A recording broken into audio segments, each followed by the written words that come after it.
We have with us the happy crew of Hansen, who remains undefeated with an exciting victory in today's Grey Goose Breeders' Cup Juvenile. Left to right, the two gentlemen on the left are two men from Sky High Racing, David Koenig and Harvey Diamond. In the middle, trainer Mike Maker, who's today celebrating his second Breeders' Cup victory as a trainer. He had furthest land in the dirt mile out at Santa Anita. To the right of Mike is owner Dr. Kendall Hansen, horse's namesake, named after the Hansen family, obviously. And on the far right from Sky High is Jim Shercliffe. Congratulations, gentlemen. And I'll start with you, Dr. Hansen.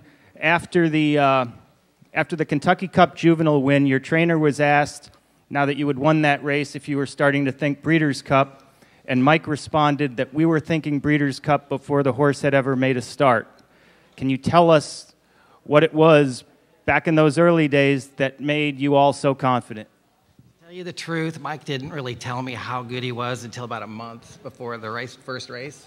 And he used, the words he used, I had to look in the dictionary and actually see what they meant. They were words that, I was actually thinking about David the horse after these words, on how great he was, exceptional, and on and on and on. And he's a man of few words, so I was shocked.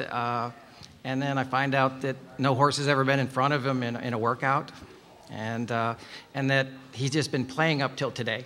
First two races, they didn't really ask him for all he's got, and it was nice to see him have to dig down today and work for a change, because he's been playing until now, right?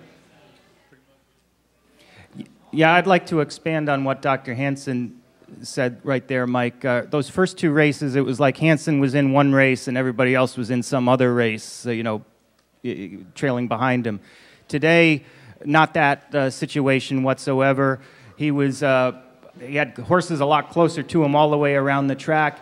And then down the lane, it was a real dogfight. Did he show you an extra dimension, perhaps, today? Not really. Even though he won the races pretty handily, he's always been a fighter. He's a very tough horse to handle on a daily basis. And, you know, he did what he does. He likes, in his gallops, his works, he wants to probably go a little quicker than you want to that first eighth, but the last thing you want to do with him is fight him. And, you know, Ramon said as soon as he turned up the backside, he dropped the bit and was very professional from there on. And on Kentucky Cup Juvenile Day, Dr. Hansen was the sole owner of Hansen, but since then, he's been joined by Sky High Racing. And David or Harvey or Jim, if you could discuss or tell us about how you entered the ownership picture. Sure looks like a good move so far. Well, I think it was a good business decision.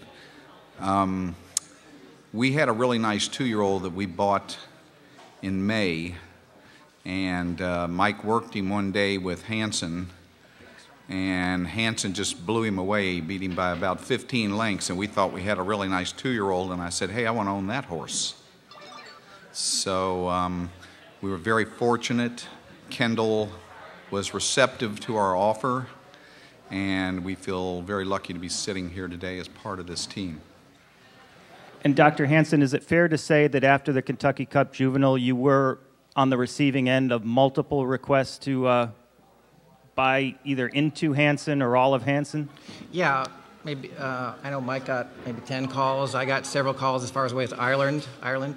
But they also told me that the offer I got from Sky High was a really reasonable, nice offer, and I felt really very good about it. I'm still very happy about it. And lastly, we'll throw it to the media, but Mike, you personally, were you nervous down the stretch? And also, what did Ramon can't be with us, obviously. He's riding Gio Ponte in a few minutes. What did Ramon tell you after the race? See you in May. Okay, so May is on the calendar. What were your feelings as you saw Union Rags ranging up on the outside and Creative Cause not necessarily going away? I didn't really focus who it was, but obviously I know it's Union Rags now, but just watching our horse and he was dugging in, and then I started looking for the wire. Very good. Okay, again, if you're upstairs, you can ask a question by passing it along to Angie, or rather Angie will put you on the microphone, but we have one down here. Go ahead, EJ. All right. This is for Mike. Mike, can you talk about after winning the Kentucky Cup Juvenile, an ungraded race, and moving forward up to the Breeders' Cup Juvenile, just your feelings? Obviously, that was an impressive win, but you beat Union Rags on a very nice field. Just talk about what happened after that race and your decision to come into the Breeders' Cup Juvenile. You know, it was, we always dream in this game, and like we said, I kind of had that in the back of my mind before he ever started, because Let me tell you, I lost his papers before the first race. We were going to run him a route, and we had to go in a sprint race. It's my fault because I couldn't find the papers. So he had to adjust on the fly. And he usually takes his time naming his horses, too, the week that we're supposed to run them. But anyway, that's another story. But no, anyway, I felt that confident in him before he ran, and fortunately for this time, I was right. Mike, just some thoughts about this horse's talent over here. Just some thoughts about this horse's talent, what makes him so special, the significance of winning this race for you, and also everyone will be looking at this horse as the Winter Book favorite for the Kentucky Derby. Your thoughts on having that horse? Couldn't be happier, obviously. Always, you dream about it your whole life, and when it happens, it's hard to take in all at once, but it's a great feeling, as you can imagine. Just great to do it with these bunch of guys. Do you gentlemen get to... Question is, what makes him so special? He's just got that natural speed, and obviously a lot of fight to him, and it's not just on the racetrack; it's at the barn, and he's just got that will. Isn't he pretty? Any? What do you think about him? Be a white horse, isn't that? Say that again, Dr. Hansen. So cool that he's almost white. Yeah, easy to spot. Yeah. But he's also easy to spot because he's always in front. Any early thoughts, Mike, in terms of what the winter might hold, where you might base him looking forward to the winter and spring? My guess is we'll go to Florida, but obviously we'll have that next on our topic. And we have a question. Go ahead, EJ. For Dr. Hansen, with Animal Kingdom winning the Kentucky Derby this year, and you come in first time on the dirt, you're helping out Turfway Park. Just talk about that aspect a little bit there. I started Turfway maybe 30 years ago as a handicapper, and I'd drive in for a week at a time from Indianapolis before I went to medical school. So, that's my home. We go through Florida. I hope we can make our way back to running the lanes in at Turfway on the way to the Derby. I'd love it.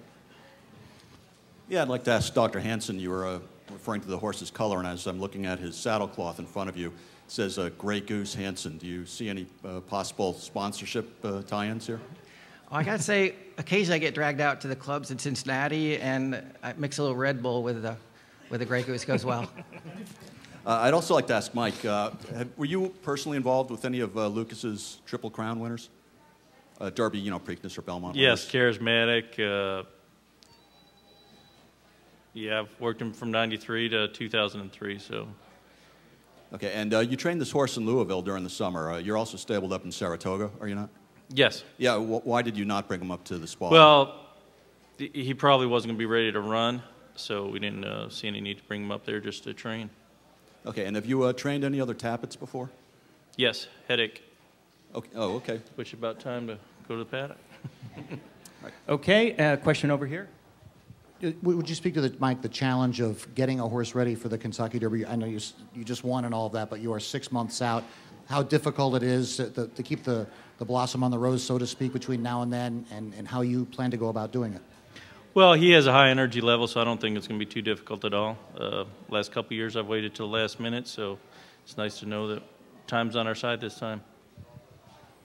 All right. Well, gentlemen, just a thrilling day as Hansen remains undefeated and perhaps well on his way to year-end honors next January. So we want to congratulate everybody again, David Koenig, Harvey Diamond, Mike Maker, Dr. Kendall Hansen, and Jim Shercliffe. Hansen 3 for 3, and best of luck and continued success with him. Thank you, guys.